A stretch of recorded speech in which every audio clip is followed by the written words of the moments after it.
তো চাষিদের হলে তো গরিব মানুষের হবে। আলু ভাঙা হচ্ছে নাকি দাদা? হ্যাঁ আলু ভাঙা হচ্ছে। আলুর আজকে বাজার কত করে? 4 টাকা কেজি। মহাজন নামছে না মাঠে। মহাজন মাঠে নামছে না? প্রত্যেক বছর মহাজন লস খাচ্ছে, সেই জন্য মহাজন মাঠে আলু কিনতে নামছে না। আচ্ছা, মহাজন শুধু লস খাচ্ছে না, চাষিরাও লস খাচ্ছে? চাষি তো লস খাচ্ছে, স্টোরেজে তো মহাজন আলু লস খাচ্ছে। আলু স্টোরে মহাজন পয়সা পাচ্ছে, সেই জন্য তো আজকে এই অবস্থা। আচ্ছা, লস খাওয়ার কারণটা কি? আলু বাইরে যাচ্ছে না, গাড়ি আটকে দিচ্ছে দিদিমণি। আচ্ছা, তার মানে ওই যে ভিন রাজ্যে আলুটা পাঠানো হচ্ছে না, বর্ডার সিল করে দেওয়া হচ্ছে আলু, সেই জন্য আজকে এই অবস্থা। মাঠে মহাজন আলু কিনছেই না। 4 টাকা কেজি মহাজন মাঠে আলু কিনতে। তার মানে আপনারা বলছেন যে আজকের এই যে আলুর বাজার নেই, আজকে বলছেন কত বাজার? 200 টাকা। 200 টাকা মহাজন নেই, আমি আলুটা বেচবো, কোনো খরিদ্দার নেই। আচ্ছা, এই যে আজকে আমাদের হাহাকার পরিস্থিতি, আলু বেচার মানে কেনার খদ্দের নেই, বিক্রি কাউকে করতে পারছেন না, এর জন্য মূল কারণ যে ভিন রাজ্যে আলু পাঠানো হচ্ছে না বলে।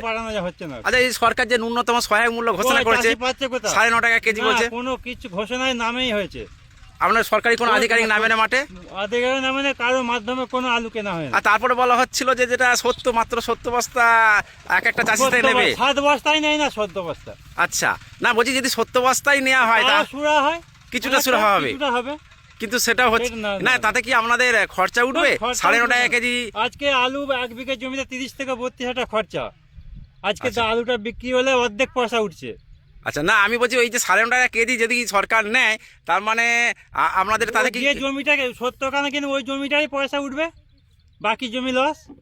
আচ্ছা, মানে বীজ কত করে কিনে? বীজ 3200 3500, জ্যোতি আলু আর 2000 1800। আর সার 2000 উপর দাম নিয়েছে। আচ্ছা, হ্যাঁ, তার মানে এই বস্তা 9 টাকার বস্তা আজকে 18 টাকা বস্তা, ডবল। তার মানে সার বীজ বস্তা সবের দাম চলা, শুধু আপনাদের ফসলের দাম নেই, কিছু পাচ্ছে না। আচ্ছা আচ্ছা, তাহলে আপনাদের তো এই যে যদি পরিস্থিতি হয়, আজকে ধরুন 200 টাকা বস্তা, মানে 50 কেজি প্যাকেটের দাম 200 টাকা, সেখানে কোনো খরিদ্দার নেই, তাহলে আপনাদের তো চালাবেন কিভাবে? আগামী ফসল কিভাবে চাষ করবেন? সংসার চলবে কি করে? মরতে হবে, মনে হয় এক বেলা খাবে, এক বেলা খাবে না, কি করবে? আচ্ছা, এই সরকার যে মানে ব্যক্তি আছে সুসাইড করবে।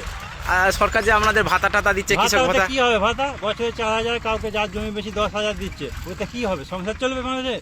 আচ্ছা, তাহলে আপনারা চাইছেন যে আলুর ন্যায্য মূল্য হোক। ন্যায্য মূল্য হোক। 1000 টাকা চাই না, 600 টাকা চাই না, 500 টাকা আলুটা কিনো। জ্যোতি হ্যাঁ, জ্যোতি 500 টাকা মিনিমাম মাঠ থেকে। ঠিক আছে। আচ্ছা, আর আলুটা বলছেন ভিন রাজ্যে পাঠাতে হবে? ভিন রাজ্যে আলু না পাঠালে আলু কি হবে? আচ্ছা, আপনার নাম? শেখ মতিয়ার রহমান, বাড়ি খানপুর।